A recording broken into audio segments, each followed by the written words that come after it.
Hello everyone.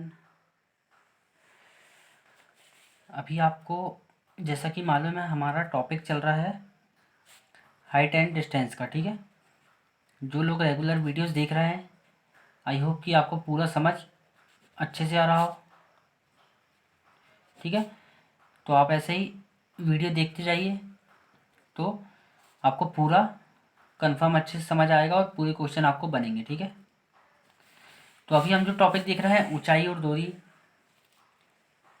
ठीक है, इसका हमने बेसिक कॉन्सेप्ट देख लिया।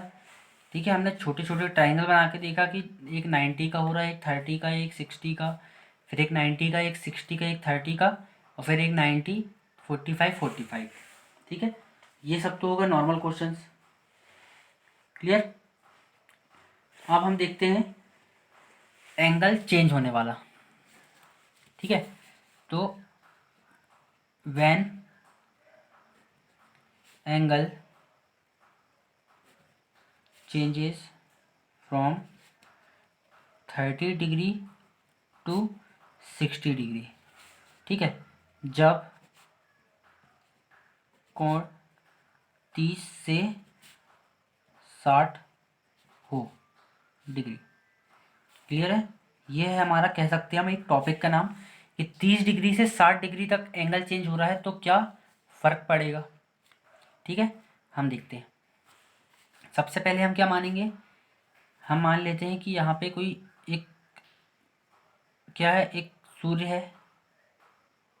ठीक है, या फिर हम मान सकते हैं एक मीनार है, जो भी आपको माना है। ठीक है, अगर हम सूर्य मानते हैं या फिर ये मीनार, तो पहले इसका एंगल जो एलिवेशन का बन रहा था किससे, हॉरिजॉन्टल से, वो कितना था, 30 डिग्री।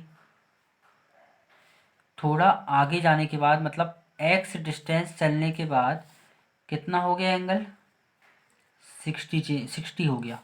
ठीक है, ये तो 90 है, आपको मालूम है। तो आपको बताना है कि ए बी सी डी, ये डिस्टेंस थी एक्स और ये बची है वाई। ठीक है, तो आपको क्या बताना है, इनमें रिलेशन आपको बताना है। कोई भी एक रिलेशन निकाल के अभी यहाँ पे आएगा। ठीक है, तो ये 60 है, ये 90 है, तो ये कितना बचा, 30, और ये 30 है, ये 90 है, तो ये पूरा कितना बचा, 60, बड़ा वाला। क्लियर, इतना आपको समझ आ गया होगा। ये हमारा नॉर्मल है जो भी हमने कुछ दिन मतलब लास्ट टॉपिक में हमने देखा। क्लियर।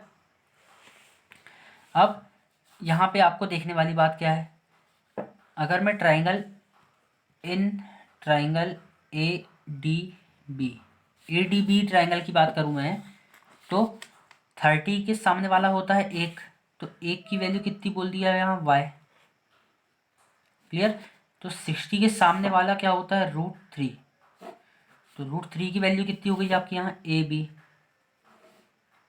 ठीक है, तो ए बी की वैल्यू कितनी आ गई हमारे पास, y√3। ये एक चीज़ आ गई, ए बी की वैल्यू आ गई y√3। इतना क्लियर है। अब अगर मैं बड़े वाले ट्राइंगल की बात करूँ तो ये 30 है, इसके सामने वाला जो ए बी है, ए बी की वैल्यू आ गई y√3, मतलब एक की वैल्यू आ गई y√3। ठीक है, यहाँ लिख देता हूँ मैं y√3, एक की वैल्यू y√3 आ गई। तो 60 के सामने वाला क्या होता है, ये 60 के सामने वाला होता है √3, तो √3 की वैल्यू कितनी हो गई पूरी, ये पूरी डिस्टेंस कितनी होगी, x + y। इतना क्लियर है। तो √3 के सामने वाला क्या हो गया, y + x। क्रॉस मल्टीप्लिकेशन करेंगे तो y + x = 3y हो जाएगा ये। क्लियर है, y माइनस होगा तो 2y = x। ठीक है, इसका मतलब क्या हुआ, x = 2y है, तो y = क्या हो जाएगा, x/2। क्लियर, ये हो गया हमारा जो मेन रिलेशन है। ठीक है, ये हमको निकालना था, हमने इसको निकाल के लाया बाहर। ठीक है, इससे क्या होगा, आपका क्वेश्चन का बहुत ज़्यादा सॉल्यूशन है वो कम हो जाएगा पेपर में और इजीली आपका आंसर आएगा और टाइम यहाँ पे बहुत बचेगा। एक बार हम और देखते हैं, ये ट्राइंगल था, मान लीजिए क्वेश्चन ऐसा आ रहा है कि एक मीनार है। ठीक है, उसकी पहले कुछ क्या हो रही थी, एक परछाई बन रही थी, ठीक है, सूर्य के कारण। अब क्या हुआ, इंसान जो भी खड़ा था यहाँ पे, पर्टिकुलर बॉय, वो सी से डी तक चला एक्स डिस्टेंस, ठीक है, तो उसकी परछाई कितनी हो गई, कम हो गई, ठीक है। तो वो पूछ लेगा कि पूरी डिस्टेंस कितनी है मीनार तक की, या फिर कितनी डिस्टेंस चला है, वो ये बता देगा। और पूछ लेगा कि कितनी परछाई उसकी बची है। क्लियर है, कुछ भी क्वेश्चन कहीं से भी पूछ सकता है वो, या तो बोलेगा कि मीनार तक गया या मीनार से वापस आया, ठीक है। तो आपको समझने वाली बात यहाँ पे ये है कि जब 30 से 60 तक हम पहुँचते हैं और जो डिस्टेंस चलते हैं, ठीक है, उसके बाद वो उसकी आधी हो जाती है। अगर हम यहाँ मानते हैं कि हम सी से डी तक पहुँचे, हमने एंगल 60 बनाए और 20 किलोमीटर चले, तो डिस्टेंस बाकी कितनी बचेगी, 10 किलोमीटर। इतना क्लियर? आई होप कि आपको ये समझ आया हो कि क्या हुआ है, ठीक है। इसको हम एक क्वेश्चन के बेसिस पे भी देख सकते हैं, ठीक है। अब अगर मैं यहाँ पे आपको क्वेश्चन आपके सामने रखूँ, ठीक है, हम देखते हैं इसको क्वेश्चन के बेसिस पे, ठीक है। क्वेश्चन आपको यहाँ दिख रहा होगा मोबाइल पर कि सूर्य का उन्नयन कोण 30 से 60 डिग्री बढ़ने पर किसी मकान की छाया की लंबाई में 10 मीटर की कमी आ जाती है, मकान की ऊंचाई ज्ञात करो। क्लियर है, क्वेश्चन क्लियर है आपको? क्वेश्चन आप अच्छे से उसमें फोकस कर सकते हैं, क्वेश्चन में आपको अच्छे से दिखेगा। क्वेश्चन जो कह रहा है हमारा, क्या कह रहा है वो, कि सूर्य का उन्नयन कोण, ठीक है, हम मान लेते हैं ये सूर्य है, ठीक है। अब क्या हुआ, एक मकान था, ये मकान, अब सूर्य का उन्नयन कोण पहले क्या था, यहाँ से 30 डिग्री था, ठीक है। अब सूर्य ने अपनी पोजीशन चेंज किया तो उन्नयन कोण कितना हो गया, 60 हो गया। पहले 30 था, फिर 60 हो गया। क्लियर है, इसको हम नाम दे देते हैं ए बी सी डी। तो इसके कारण क्या हुआ, जो छाया की लंबाई में 10 मीटर की कमी आ जाती है।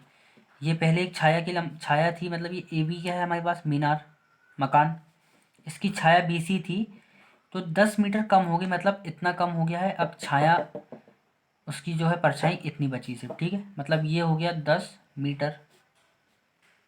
ये 60 है तो ये 30, और ये 30 है तो बड़ा वाला कितना हो गया हमारा, ये पूरा 60 हो गया, 60 डिग्री। क्लियर?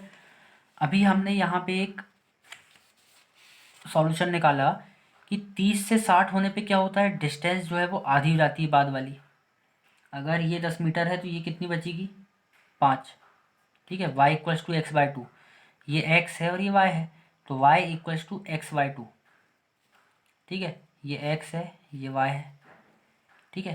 30 से 60 हुआ है, तो हमको मालूम है कि 30 से 60 होने पे क्या होता है, y equals to x by to.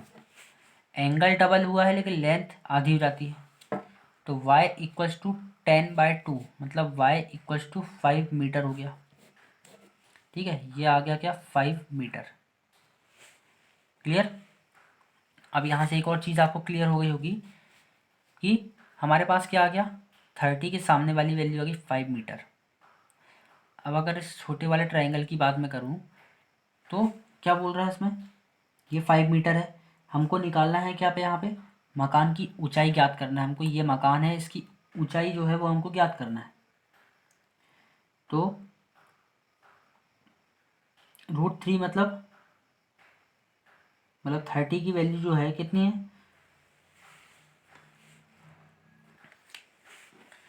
तो यहाँ पे 30 के सामने की एक की वैल्यू दी है आपको 5 मीटर, ठीक है। हमको निकालना है 60 के सामने का, 60 के सामने का क्या होता है, √3 होता है। √3 की वैल्यू कितनी हो गई, ए बी। क्लियर है, तो ए बी की वैल्यू क्या रहेगी, 5√3। ये हो गया आपका आंसर मीटर में। इसका मतलब ये हुआ कि जो मकान था उसकी ऊंचाई कितनी थी 5√3 मीटर। ठीक है, आंसर सही है कि नहीं हम एक बार और चेक कर सकते हैं। हम बड़े वाले ट्रायंगल की बात करें तो 60 के सामने कितना हो गया 10 और 5 15, तो √3 के सामने की वैल्यू हो गई 15। आपको निकालना है 1 के सामने की वैल्यू कितनी ए बी, तो ए बी इक्वल्स टू 15/√3 हो गया। ठीक है, √3 का मल्टीप्लाई करेंगे हम ऊपर नीचे तो उससे क्या होगा ये 3 हो जाएगा, 3 से कटेगा 5 बार, तो ए बी इक्वल्स टू 5√3। ये आपका आंसर। 2 बार हमने किया, दोनों बार आंसर सेम आया। क्लियर है?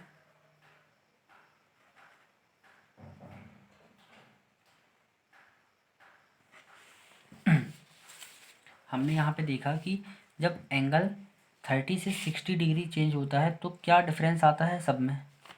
ठीक है, 30 से 60 हो रहा है मतलब एंगल डबल हो रहा है, तो लेंथ हाफ हो जाती है। किसकी हाफ हो जाती है? अगर ये 50 है तो ये 25 हो जाएगी, अगर ये 20 है तो ये 10 हो जाएगी, अगर ये 40 है तो ये 20 हो जाएगी। y इक्वल्स टू x/2, तो आपको ये सब याद रखना है, इससे आपका सॉल्यूशन बहुत कम हो जाएगा। क्लियर? आई होप कि आपको अच्छे से समझ आ गया हो। हम देखते हैं हमारा अगला क्वेश्चन अब क्या है। ठीक है, इसी के बेसिस पे है अगला क्वेश्चन हमारा। ठीक है, अगला क्वेश्चन हमारा क्या बोल रहा है, भूमि तल के एक बिंदु ए से एक मीनार के शीर्ष का एलिवेशन 30 डिग्री है। उस बिंदु से मीनार की दिशा में 20 मीटर दूरी पर एक अन्य बिंदु बी है जहाँ पर एलिवेशन 60 बनता है। तो सभी भुजा बताइए। ठीक है, सभी भुजा निकालने को सिर्फ क्वेश्चन में लिखा है, वहाँ पे एक पर्टिकुलर चीज़ पूछेगा। ये मीनार है, ठीक है, ये भूमि तल का एक पॉइंट है यहाँ पे ए, इससे एलिवेशन क्या बोल रहा है इसका 30 डिग्री बोल रहा है, 30 डिग्री। ठीक है, अब यहाँ पे एक पॉइंट बी है, ये ए था, ठीक है, उससे कब हो रहा है वो 60 डिग्री हो रहा है, कब 20 मीटर की दूरी चलने पर। इसको सी हम दे देते हैं, इसको डी देते हैं। ठीक है, आपको मालूम है कि 30 से 60 हो रहा है, ये एक्स है ये वाई है, तो y इक्वल्स टू x/2 होता है। तो y इक्वल्स टू x/2 मतलब 20/2 मतलब 10, तो ये हो गया क्या 10। अब ये 30 है और ये पूरा 60 है, तो एक के सामने की वैल्यू 10 है, तो √3 के सामने की वैल्यू कितनी रहेगी 10√3।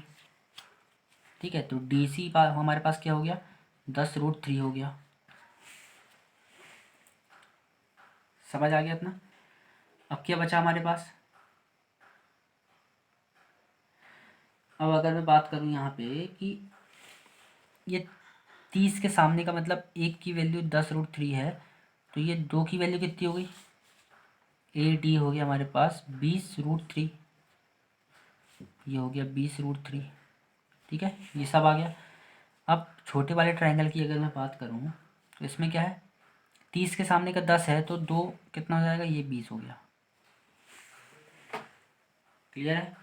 अब पूरी डिस्टेंस हमारी सही निकली है कि नहीं निकली, हम इसको चेक करने के लिए पाइथागोरस थ्योरम लगा सकते हैं।